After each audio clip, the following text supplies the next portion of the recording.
आज के इस वीडियो में नवंबर 2020 का करंट अफेयर लेके आ रहे हैं और आप इसका पीडीएफ डाउनलोड कर पाएंगे। यहाँ पर एक ही वीडियो में हम पूरे एक महीने के करंट अफेयर को कवर कर रहे हैं। अगर आप इसे हिंदी, इंग्लिश किसी भी भाषा में पढ़ना चाहते हैं या फिर अगर आपको इसका पीडीएफ चाहिए तो इस ऐप पे मिल जाएगा। इस ऐप का लिंक आपको वीडियो के डिस्क्रिप्शन में दिया गया है, वहाँ जाकर आप इसे डाउनलोड कर पाएंगे। इस वीडियो को लाइक करने के साथ चैनल को जरूर सब्सक्राइब करें, उसके बाद बेल आइकन दबाएं, उसमें ऑल सेलेक्ट करें इसी तरह की बेहतरीन वीडियो सबसे पहले पाने के लिए। शुरू करते हैं। देखिए यहाँ पे वन लाइनर क्वेश्चन कवर करेंगे और अगर आप एप्लीकेशन पे जाते हैं तो वहाँ पे आप इसको इंग्लिश में पढ़ पाएंगे। तो अगर आप इंग्लिश मीडियम वाले स्टूडेंट हैं तो ऐप पे जाइए, वहाँ पे आपको इसको वीकली और मंथली दोनों मिल जाएगा। क्वेश्चन है कि संयुक्त राष्ट्र महासभा की प्रथम समिति ने परमाणु निशस्त्रीकरण पर भारत द्वारा प्रस्तुत जितने प्रस्तावों को स्वीकार कर लिया है, इनकी संख्या कितनी है? यह है 2। मतलब कि ये यूएन में भारत एक रिपोर्ट सबमिट किया था जिसमें कई प्रस्ताव थे। इसमें कई प्रस्तावों में से 2 प्रस्तावों को यूएन के द्वारा स्वीकार कर लिया गया है। अगला क्वेश्चन है कि विश्व वन्य जीव कोष यानी कि जो WWF है, इसके एक रिपोर्ट के मुताबिक 2050 तक भारत में कितने शहरों में पानी का संकट होगा। देखिए ये रिपोर्ट लगाई गई है WWF के द्वारा, तो आप ये भी जानिए WWF ने ये रिपोर्ट लगाई है और इस रिपोर्ट में कहा गया है कि 2050 तक भारत के जो 30 शहर होंगे उनमें पानी का संकट हो जाएगा। तो ये एक बड़ा अल्टीमेटम है, आप इसे मान सकते हैं। सरकार के साथ पब्लिक को भी इस पे फोकस करते हुए काम करना चाहिए। अमेरिका ने हाल ही में जिस देश को 600 मिलियन अमेरिकी डॉलर के सशस्त्र ड्रोन की बिक्री को मंजूरी दे दी है, ये है ताइवान। ताइवान को आप देखते हैं कि यह चीन का एक ऐसा चीन इस पे अपना कब्जा जमाता है। तो अमेरिका ने जब इसको ड्रोन बेचने की मंजूरी दे दी है, वो भी लगभग 600 मिलियन अमेरिकी डॉलर की, तो ये समझिए कि चीन को एक बड़ा चेतावनी होगी। अगला है कि जिस राज्य ने कंटेनमेंट जोन के बाहर सिनेमाघर, मल्टीप्लेक्स एवं स्विमिंग पूल खोलने की इजाज़त दे दी है, ये है महाराष्ट्र। देखिए अगर आप देखेंगे तो कई सारे ऐसे शहर हैं जैसे कि महाराष्ट्र है, दिल्ली है, वहाँ पे कोरोना की तीसरी लहर चल रही है। तो महाराष्ट्र सरकार, यहाँ के सीएम है उद्धव ठाकरे। यहाँ पे 3 पार्टी की सरकार है, पहली शिवसेना और दूसरी कांग्रेस और तीसरी है एनसीपी। तो इन 3 पार्टियों के जो मुख्यमंत्री हैं ये है उद्धव ठाकरे। उन्होंने कहा है कि अगर कोई भी एरिया कंटेनमेंट जोन से बाहर है तो वहाँ पे सिनेमा घर, मल्टीप्लेक्स और स्विमिंग पूल खोला जा सकता है। अगला है कि आईसीसी की तरफ से जारी वनडे रैंकिंग में जो शीर्ष 2 स्थानों पे काबिज हैं उनका नाम बताइए। ये आईसीसी की तरफ से रैंकिंग जारी की गई है और इसमें 2 स्थानों पे काबिज हैं विराट कोहली, ये पहले नंबर पे हैं, और रोहित शर्मा, इनका नंबर दूसरा है। आईसीसी जो कि इंटरनेशनल क्रिकेट की एक संस्था है जो कि हर 4 साल पे वर्ल्ड कप कराता है। अगर हम बात करें पिछले वर्ल्ड कप की तो ये 2019 में हुआ, इंग्लैंड प्लस वेल्स, मतलब कि कुछ मैच वेल्स में हुए, और जो अगला है यानी कि 2023 का, ये हो सकता है इंडिया में। क्या आप बता पाएंगे कि 2019 का विश्व कप विजेता कौन है? अगर हाँ तो कमेंट करके बताइए कमेंट बॉक्स में। अगला है कि तमिलनाडु सरकार ने ई वाहनों पर जितने % कर में छूट दे दी है, तो यह है 100%। मतलब अगर आप ई वाहन है तो आपको कोई भी टैक्स नहीं देना पड़ेगा। हाल ही में न्यूजीलैंड क्रिकेट टीम का नया बल्लेबाजी कोच किसे नियुक्त किया गया है? इनका नाम है ल्यूक रॉकी। अगला क्वेश्चन है कि प्रसिद्ध अभिनेत्री रानी मुखर्जी की फिल्म मेहंदी में काम कर चुके उस समय को स्टार जिनका अभी हाल ही में निधन हो गया, इनका नाम है फराज खान। कई सारे लोग हैं जो कि कोरोना के चलते जिनका निधन हो गया है, कई सारे लोग अपने स्वाभाविक मृत्यु के कारण उनका निधन हो गया है, उनमें एक नाम जुड़ गया है फराज खान भी, जो कि मेहंदी में काम कर चुके हैं, जो कि एक फिल्म है। अगला है कि मध्य प्रदेश के जिस टाइगर रिजर्व को यूनेस्को बायोस्फीयर रिजर्व घोषित किया गया है, यह है पन्ना टाइगर रिजर्व। अगर हम मध्य प्रदेश की बात करें तो यहाँ के सीएम है शिवराज सिंह चौहान और यहाँ का जो कैपिटल है वो है भोपाल। क्या आप बता पाएंगे कि यहाँ का हाई कोर्ट कहाँ पे है? अगर हाँ तो कमेंट करके बताइए। यहाँ का हाई कोर्ट है जबलपुर में। जैसे कि आप देखेंगे कई सारे स्टेट के जो हाई कोर्ट है उनके जो मेन होता है शहर, जैसे कि उसकी राजधानी वहाँ पे होते हैं, लेकिन मध्य प्रदेश में ऐसा नहीं है, ये जबलपुर में है। जबलपुर में एक वाटरफॉल भी है, धुआंधार वाटरफॉल, तो इससे भी क्वेश्चन आपके परीक्षा में पूछे जाते हैं। हम बात कर रहे थे हाई कोर्ट की, सेम इसी तरह उत्तर प्रदेश में भी है। उत्तर प्रदेश की राजधानी है लखनऊ, लेकिन यहाँ पे जो हाई कोर्ट है ये प्रयागराज में है, जो कि पहले इलाहाबाद था। हालांकि इसका एक जो ब्रांच है वो लखनऊ में भी है। अगला है कि जिसने अमेरिकी चुनाव के इतिहास में सबसे ज़्यादा वोट हासिल करने का रिकॉर्ड अपने नाम कर लिया है, तो ये है जो बाइडन। देखिए अमेरिकी चुनाव की बात करें तो इससे पहले डोनाल्ड ट्रंप थे, जिन्होंने अपना 4 साल पूरा किया। अगले 20 जनवरी को वहाँ पे शपथ ग्रहण है, यानी कि 20 जनवरी 2021 को।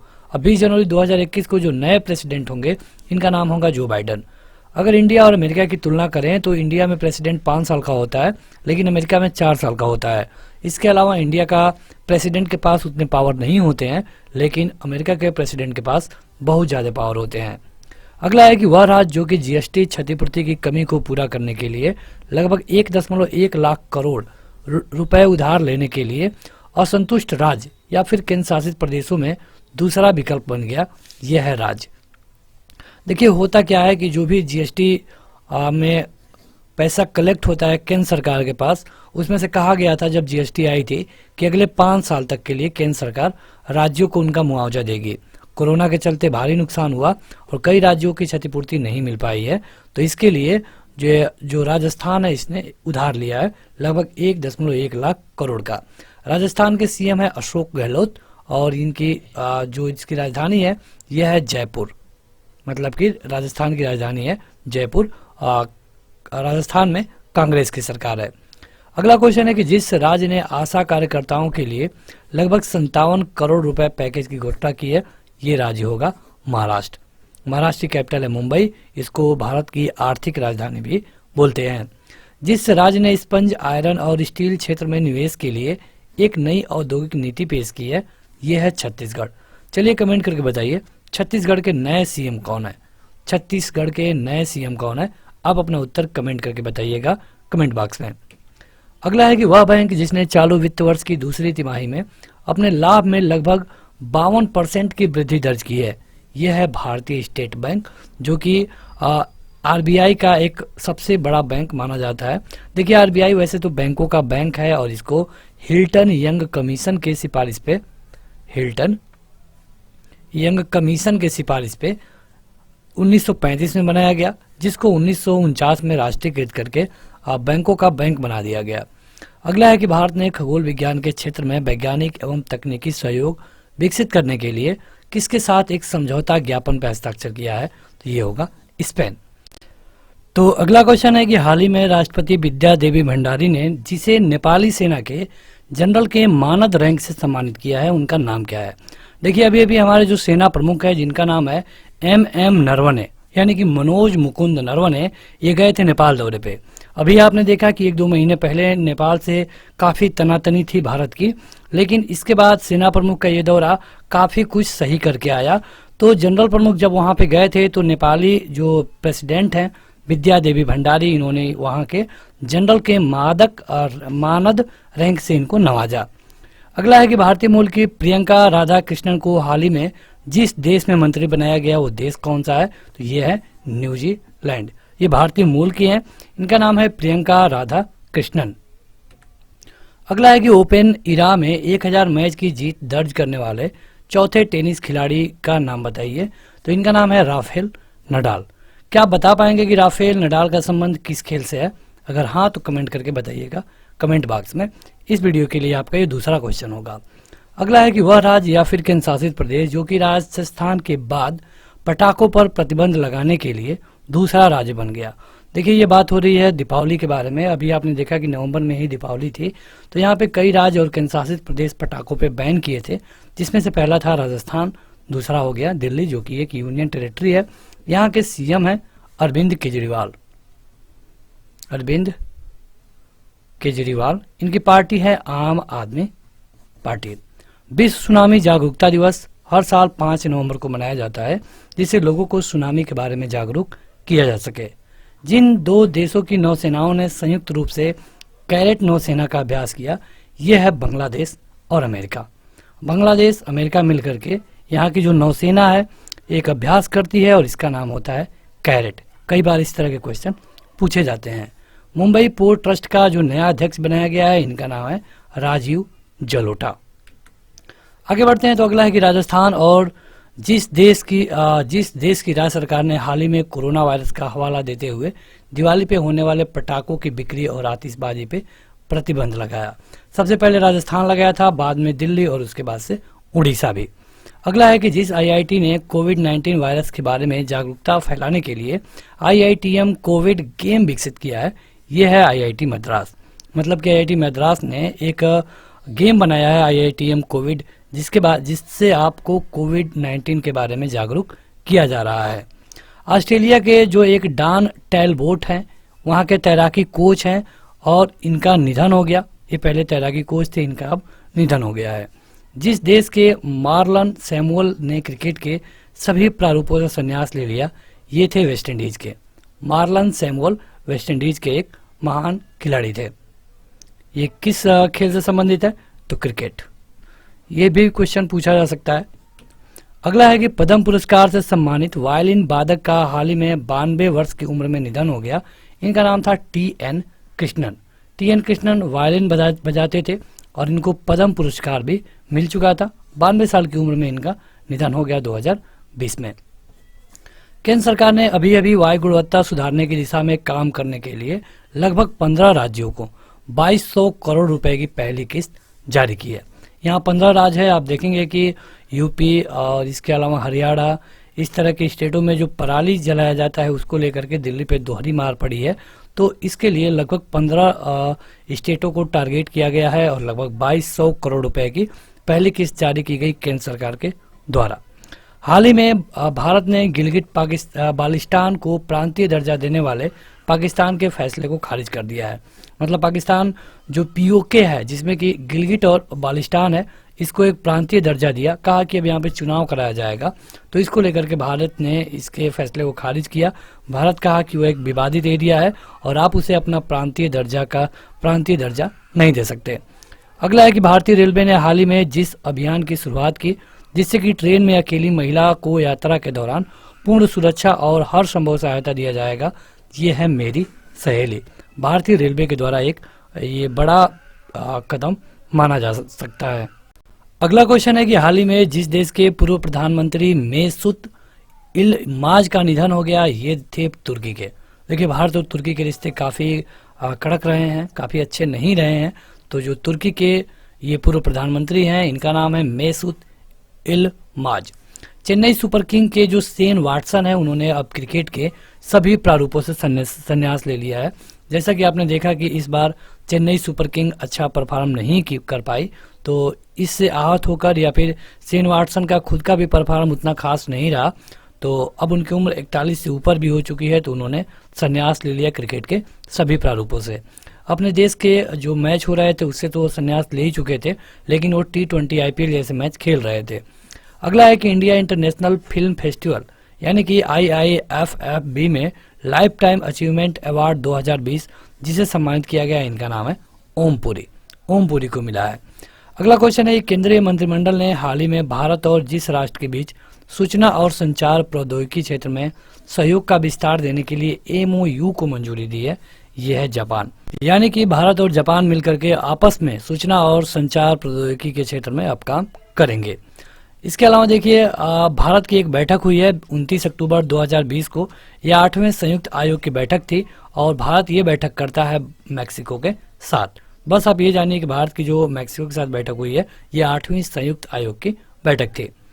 यहाँ पे अगला क्वेश्चन है कि अभी अभी जो T.N. कृष्णन है, उनका निधन हो गया है। ये एक वायलिन वादक थे, इनको पद्म पुरस्कार भी मिल चुका था और इनका जो निधन हुआ, ये हुआ 2 नवंबर 2020 को। कहाँ पे? चेन्नई में। इसके अलावा पश्चिम बंगाल ने कोरोना को देखते हुए लगभग 30 नवंबर तक लॉकडाउन को बढ़ा दिया है। ये लॉकडाउन के कई सारे रूल हैं, तो ये वहाँ का 30 नवंबर तक लॉकडाउन होगा। हाल ही में जिस राज्य सरकार ने चीनी पटाखों के आयात और बिक्री को दंडनीय अपराध घोषित कर दिया, ये था हरियाणा के जो CM है, उनका नाम है मनोहर लाल खट्टर। भारत के बॉक्सर अमित पंघाल और संजीत को, ये लोग हाल ही में फ्रांस में जो अलेक्सिस वेस्टाइल इंटरनेशनल मुक्केबाजी टूर्नामेंट हुआ, इसके अंतर्गत इन लोगों ने क्या जीता? स्वर्ण पदक। उड़ीसा सरकार ने जिस फर्राटा धाविका को समय से पहले पदोन्नति देने की घोषणा की है, इनका नाम है दुती चंद को उड़ीसा में नवीन पटनायक की सरकार है। उड़ीसा आप देखेंगे कि एक समुद्र के साइड वाला राज्य है। बीसीसीआई ने जिस महिला T20 चैलेंज का टाइटल प्रायोजक घोषित किया है यह है जियो। तो देखिए जो T20 महिला वाला होगा इसके लिए जियो प्रायोजक होगा। इससे पहले आपने आईपीएल देखा, आईपीएल के लिए कौन था, क्या आप बता पाएंगे? आईपीएल का जो प्रायोजक था ये था ड्रीम11। इसके अलावा जब इंडिया ऑस्ट्रेलिया के दौरे पे गई है तो वहाँ पे जो प्रायोजक होगा ये होगा एमपीएल। तो ये जरूर याद रखिए, आईपीएल का ड्रीम11, बीसीसीआई का जो महिला T20 चैलेंज है इसके लिए जियो, और जो ऑस्ट्रेलिया का दौरा हुआ है इसके लिए एमपीएल। हालांकि एमपीएल अगले 3 साल तक काम करेगा। फिलहाल एमपीएल के साथ ये पहला करार होगा ऑस्ट्रेलिया वाला। विश्व शाकाहारी दिवस 1 नवंबर को मनाया जाता है और ट्रेनों में महिला को सुरक्षा को ध्यान रखते हुए भारतीय रेलवे ने जो पहल की है इसका नाम है मेरी सहेली। इसके अलावा केरल ने कोविड उपचार क्लिनिक स्थापित करने का निर्णय लिया है। ये इस तरह करने वाला पहला राज्य होगा भारत का।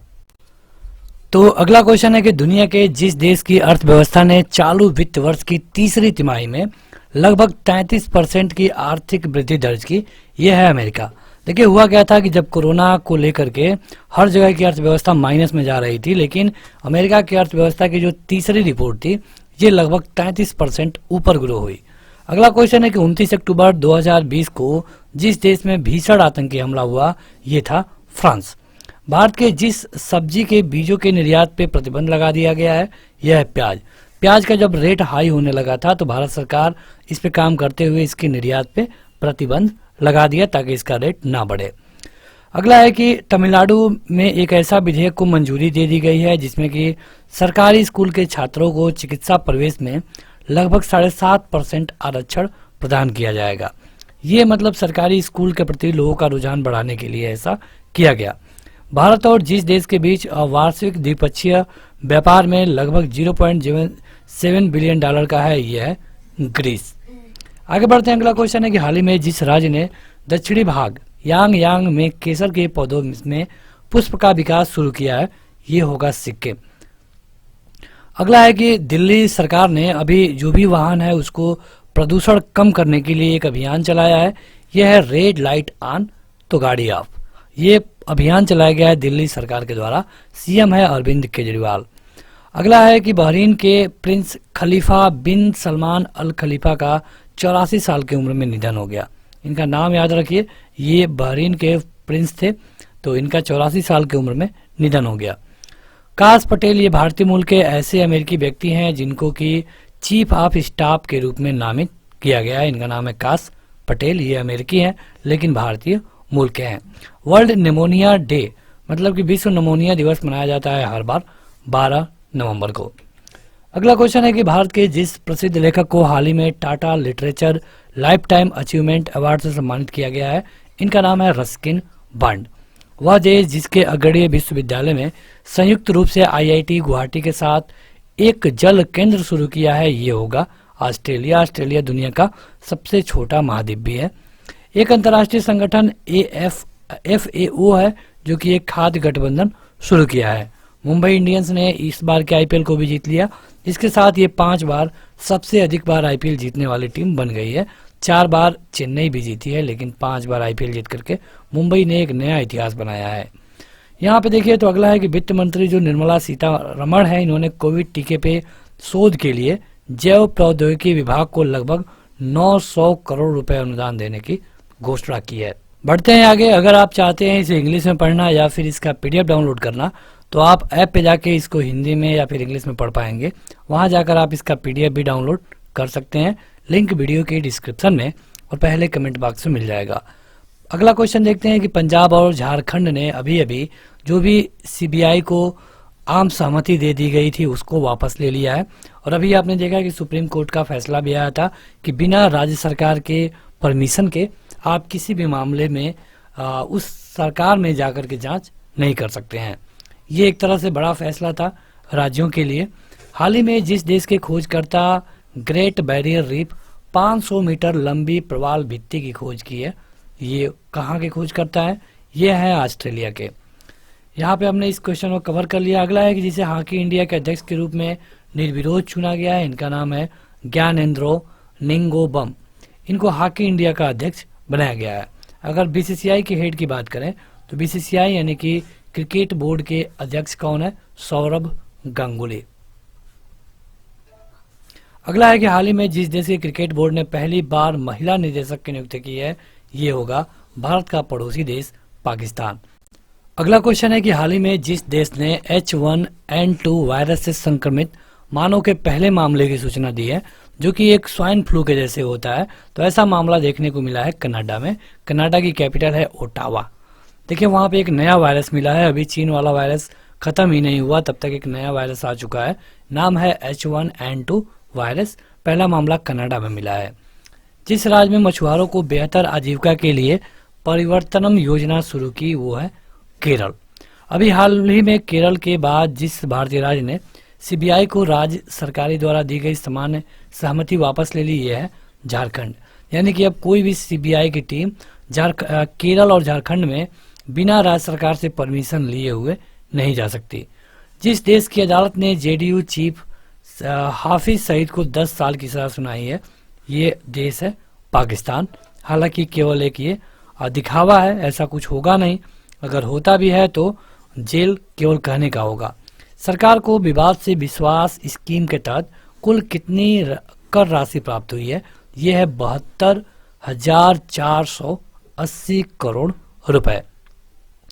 अगला है कि जिस राज्य के पूर्व राज्यपाल, साहित्यकार और बीजेपी नेता मृदुला सिन्हा का अभी निधन हो गया, ये इससे पहले किस राज्य की राज्यपाल थी? तो ये थी गोवा की।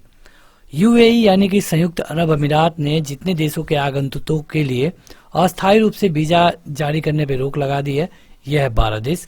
इसमें भारत नहीं है, मतलब कि भारत के देशों को वीजा, जो भारत के लोग हैं उनको वीजा अभी भी मिल रहा है, लेकिन इसमें पाकिस्तान का नाम जरूर है। यहाँ पे देखने वाली बात ये होगी कि जहाँ पे कोरोना के मामले ज़्यादा हैं उनको रोक लगाया गया है। आगे बढ़ते हैं तो अभी जो ऋचा चड्ढा है, जो कि फिल्म अभिनेत्री हैं, उनको भारत रत्न डॉक्टर अंबेडकर अवार्ड 2020 से सम्मानित किया गया है। मतलब कि जो डॉक्टर अंबेडकर अवार्ड मिलता है ये मिला है ऋचा चड्ढा को, जो कि भारतीय फिल्म अभिनेत्री हैं। ऊर्जा दक्षता सेवा लिमिटेड और जिस राज्य सरकार ने भारत के पहले कन्वर्जेंस प्रोजेक्ट को शुरू करने के संबंध में चर्चा हेतु एक ज्ञापन हस्ताक्षर किए हैं, ये होगा गोवा। भारत और गोवा में ये समझौता हुआ है। अगला है कि भारत के सर्वोच्च न्यायालय ने अभी हाल ही में जिस मामले में केंद्र सरकार के लिए राज्य की सहमति को अनिवार्य कर दिया है, यह है सीबीआई वाला। मतलब कि कोई भी सीबीआई की टीम बिना राज्य सरकार के परमिशन से केंद्र मतलब कि राज्य में नहीं जाकर जांच कर सकती। हालांकि कुछ ऐसे राज्य हैं अभी भी जहां जा करके जांच कर सकती है, लेकिन कई जगह इसको परमिशन लेना होगा।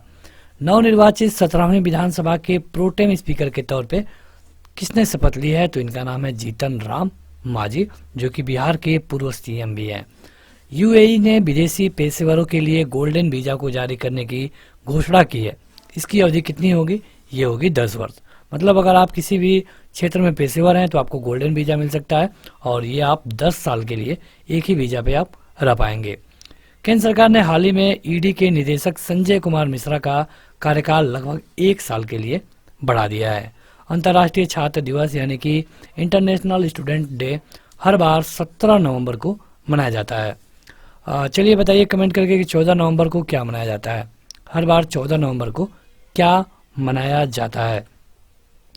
अगला है कि हाल ही में जिस राज्य सरकार ने फर्जी जाति प्रमाण रखने वाले सभी कर्मचारियों को बर्खास्त करने का निर्देश दिया है, ऐसा किया गया है छत्तीसगढ़ में। वहाँ पे कई सारे लोग थे जो कि फर्जी जाति प्रमाण पत्र बना करके सरकारी नौकरी कर रहे थे। सिक्किम के चौथे मुख्यमंत्री, और इनका अभी हाल ही में निधन हो गया, इनका नाम है संचमान लिम्बो। हाल ही में जिबूती ने भारत के साथ लगभग 50 मीट्रिक टन खाद्य सहायता प्राप्त की है। भारत मतलब दिया है जिबूती को 50 मीट्रिक टन। विश्व मधुमेह दिवस मनाया जाता है 14 नवंबर को, और इसके अलावा पंडित जवाहरलाल नेहरू की इनका बाल दिवस के रूप में भी मनाया जाता है 14 नवंबर को ही। हाल ही में जिस फार्मूला 1 ड्राइवर ने टर्किश प्रीमियर खिताब को जीत करके अपना 7वां विश्व चैंपियनशिप खिताब जीता है, यह है लुइस हैमिल्टन। तो बस आज के इस वीडियो में इतना ही। वीडियो को लाइक करने के साथ इस ऐप को जरूर डाउनलोड करें, जहां जाकर आप इसका PDF डाउनलोड कर पाएंगे। इसको लाइन बाय लाइन हिंदी और इंग्लिश में भी पढ़ सकते हैं। इस ऐप का लिंक आपको वीडियो के डिस्क्रिप्शन में और पहले कमेंट बॉक्स में मिल जाएगा। आज के इस वीडियो में इतना ही। Thank you.